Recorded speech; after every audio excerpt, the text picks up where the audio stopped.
Hello friends, नमस्ते। मैंने पिछले वीडियो में आपसे बात की थी अपना क्या इसके एस्पेक्ट्स होते हैं मेंटल डेवलपमेंट के। आज मैं बात करूंगी मेंटल डेवलपमेंट ड्यूरिंग एडोलेसेंस, यानी एडोलेसेंस का जो पीरियड होता है उस दौरान क्या मेंटल चेंजेस होते हैं, मेंटल विकास के, आपके मानसिक विकास के होते हैं, मेंटल डेवलपमेंट के होते हैं, उसके बारे में बात करूँगी। और इससे पहले कहना चाहूँगी कि आप वीडियो को लाइक सब्सक्राइब ज़रूर करें और शेयर करें। तो चलिए स्टार्ट करते हैं कि मेंटल डेवलपमेंट ड्यूरिंग एडोलेसेंस है क्या। यानी कि जो मानसिक विकास हो रहा है वो हमारे इस स्थिति में, इस स्टेज में हो रहा है, वो किस तरीके से होता है, क्या उसके अंदर हमारे फैक्टर्स आते हैं। फैक्टर्स तो नहीं कहना चाहूँगी, बट क्या कैरेक्टरिस्टिक्स होते हैं। क्योंकि जो मैंने पिछले में उसमें आपसे वीडियो में बात की थी तो वो थे एस्पेक्ट्स ऑफ मेंटल डेवलपमेंट। यानी कि वो एस्पेक्ट्स की मैंने बात की थी कि जो मेंटल डेवलपमेंट के दौरान हमें देखने के लिए मिलती है विशेषताएं वो। और आज हम बात करेंगे स्पेशली एडोलेसेंस की। तो इसका जो फर्स्ट पॉइंट है हमारा एब्स्ट्रैक्ट थिंकिंग। ठीक है, जो मेंटल डेवलपमेंट होता है ना बच्चे का, तो उसमें क्या आती है, एब्स्ट्रैक्ट थिंकिंग आती है। एब्स्ट्रैक्ट थिंकिंग क्या होती है कि किसी चीज को समझना, जानना बिना देखे। जैसे कि अगर मैं किसी बच्चे से बात करूं फ्रीडम के बारे में, वी गॉट फ्रीडम इन 1947, तो फ्रीडम उनको इमेजिन कर सकते हैं क्योंकि क्या एब्स्ट्रैक्ट है ना, कोई उसके सामने रखी तो नहीं है, वो उसको इमेजिन कर सकता है। और इसमें ये क्या है, इमेजिनेशन भी इसी में ही आती है, एब्स्ट्रैक्ट थिंकिंग में आती है। आपकी इमेजिनेशन का पॉइंट भी इसी में आएगा कि क्या होता है, बच्चा एब्स्ट्रैक्ट थिंकिंग कर सकता है और चीज़ों के बारे में सोच सकता है वो।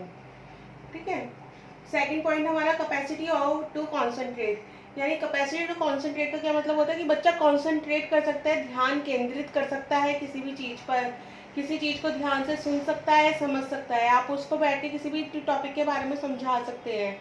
ठीक है, तो वो क्या होता है कैपेसिटी टू कॉन्सेंट्रेट, जो एडोलेसेंस में हमें देखने के लिए मिलती है। और एडोलेसेंस की एज कौन सी होती है, 12 to 18 की जो एज होती है वो एडोलेसेंस की स्टेज होती है हमारी। इसके बाद में नेक्स्ट आता है डेवलपमेंट ऑफ परमानेंट मेमोरी। अब देखिए जो परमानेंट मेमोरी है ना हमारी, ये क्या कौन सी स्टेज में आती है, हमारी एडोलेसेंस में आती है। फिर एडोलेसेंस में ये वो स्टेज है जब बच्चा याद करता है ना, वो उसके माइंड में फिट रहता है। और इसी वजह से जो वो स्ट्रीम भी आपने देखा होगा, बच्चे साइंस साइड चूज करते हैं, कॉमर्स चूज करते हैं, आर्ट्स चूज करते हैं, आपने अपने इंटरेस्ट के अकॉर्डिंग करते हैं वो। तो क्या है, वो परमानेंट मेमोरी की वो कितना याद कर सकते हैं, वो किसकी, वो आर्ट्स बच्चों में रोटिंग पावर अच्छी है, वो जल्दी अच्छा याद रख सकते हैं, तो वो ज़्यादातर आर्ट्स चूज करते हैं।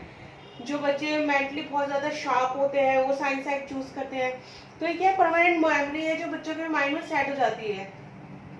इसका विकास कौन से स्टेज में होता है, एडोलेसेंस में होता है। इसके बाद हमारे नेक्स्ट आता है डेवलपमेंट ऑफ लॉजिक।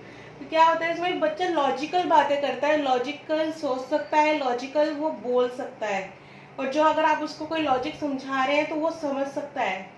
ऐसा नहीं है कि वो कुछ भी बोल रहा है, कुछ भी कर रहा है, आपको कुछ आप उसको बोल रहे हैं वो समझ नहीं रहा, वो समझने की बजाय कुछ और कर रहा है। तो ये ऐसा नहीं होता कि इसे जो एडोलेसेंस का स्टेज है ना, उसमें क्या होता है, बच्चे का लॉजिक डेवलप होता है।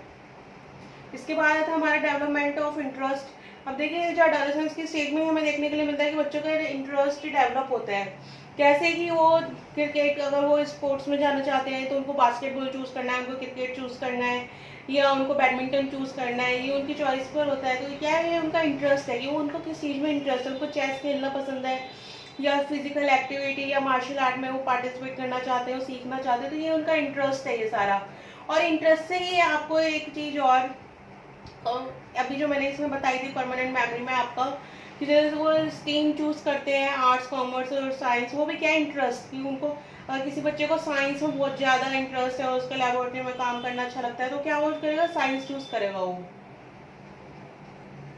इसके बाद हमारा नेक्स्ट पॉइंट आता है एबिलिटी ऑफ डिसीजन मेकिंग। अब देखिए डिसीजन मेकिंग का जो भी ये जो है ना एबिलिटी, योग्यता है, वो कौन से स्टेज में आती है, एडोलेसेंस की स्टेज में आती है। कि बच्चा किसी चीज़ को डिसीजन ले सकता है कि हाँ मुझे ये चीज़ करनी है, मुझे ये चीज़ नहीं करनी है। अगर मेरा किसी चीज़ में इंटरेस्ट है और उसमें मुझे पार्टिसिपेट करना है, तो ये उसका डिसीजन है कि हाँ अगर वो पार्टिसिपेट करेगा तो उसमें अपना वो 100% देगा।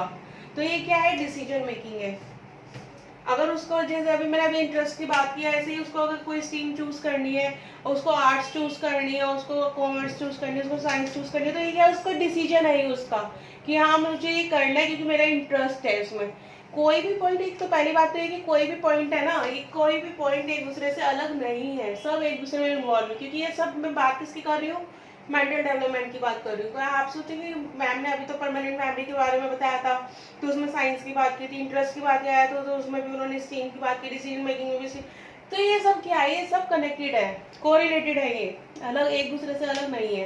तो क्या है, बच्चा डिसीजन लेता है, उसको फ्यूचर में अगर उसको फ्यूचर के लिए अपने कुछ सोचना है तो वो भी इसमें ही डिसीजन में, अगर वो क्रिकेटर बनना चाहता है तो वो उस तरीके की ट्रेनिंग लेगा, ये उसका डिसीजन है कि उसको वैसा बनना है। बस उसमें क्या होता है कि उसके पेरेंट्स उसका सपोर्ट करते हैं उस चीज़ में, कि अगर समटाइम्स क्या होता है कि अगर बच्चों को सपोर्ट नहीं मिल पाता तो वो स्पोर्ट्स में ही नहीं, वो और चीज़ों में भी पीछे हो जाते हैं।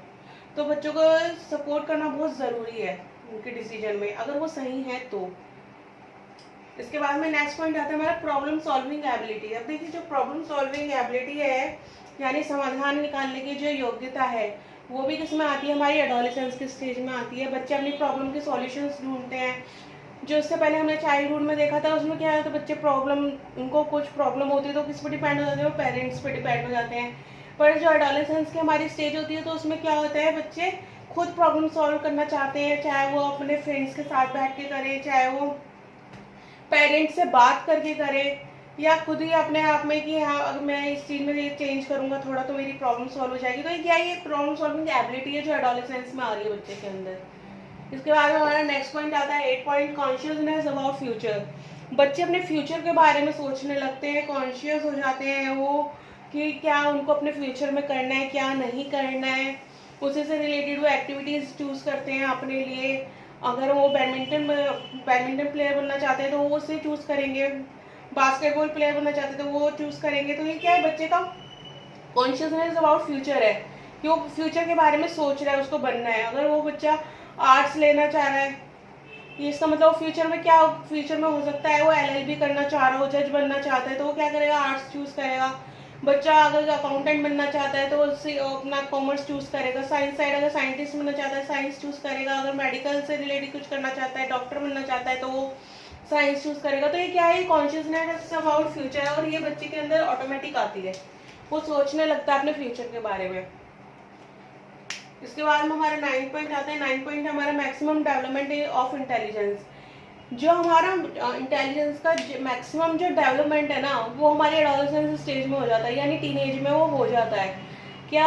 और ये जो हमारी एज होती है 11 टू 18 होती है, 12 टू 18 होती है। और उस एज में क्या है, बच्चा दिमाग से काम लेना शुरू कर देता है, उसका मेंटली डेवलपमेंट मैक्सिमम हो चुका होता है, और वो अपने डिसीजन लेने में, अपने फ्यूचर में क्या करना चाहता है, अपने इंटरेस्ट के अकॉर्डिंग, वो सारी चीज़ें क्या है, वो इंटेलिजेंस से रिलेटेड है, और वो ये सारे डिसीजन खुद लेता है। तो ये क्या है, मैक्सिमम डेवलपमेंट ऑफ इंटेलिजेंस। इसके बाद हमारा नेक्स्ट पॉइंट है 10 पॉइंट, इमोशनली अनस्टेबल। अब देखिए, जो बच्चा है उसके, जैसे कि मैंने फिजिकल डेवलपमेंट में पढ़ाया था आपका एडोलेसेंस का, कि बच्चे के अंदर चेंजेस आते हैं। वो जिस टाइम जो फिजिकल चेंजेस हो रहे होते हैं उस टाइम पे बच्चे के अंदर इमोशनली चेंजेस भी आते हैं, इमोशनली अनस्टेबिलिटी भी होती है। बच्चा समझ नहीं पाता कि मैं ये चीज़, मेरे अंदर ये चेंज आ रहा है, वो मैं किससे करूँ, किससे बात करूँ, किससे नहीं करूँ।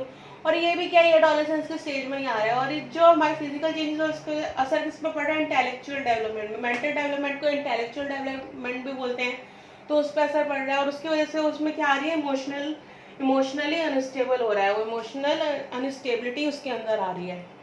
ठीक है, तो ये सारे पॉइंट्स हैं हमारे मेंटल डेवलपमेंट ड्यूरिंग एडोलेसेंस की। ड्यूरिंग एडोलेसेंस के दौरान मेंटल डेवलपमेंट या इंटेलेक्चुअल डेवलपमेंट हम बोल सकते हैं, मानसिक विकास कह सकते हैं, किस तरीके से होता है, क्या चेंजेस आते हैं, तो ये हमने आज डिस्कस करे हैं।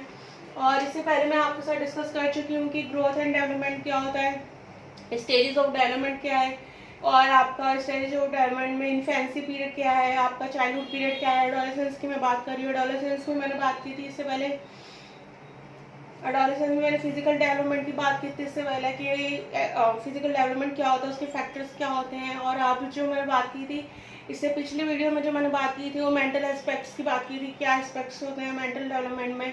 और आज जो मैंने बात की मेंटल डेवलपमेंट ड्यूरिंग एडोलेसेंस की है। और जो अब मैं नेक्स्ट वीडियो पोस्ट करूँगी वो फैक्टर्स पे करूँगी कि क्या फैक्टर्स होते हैं, factors of mental development during adolescence.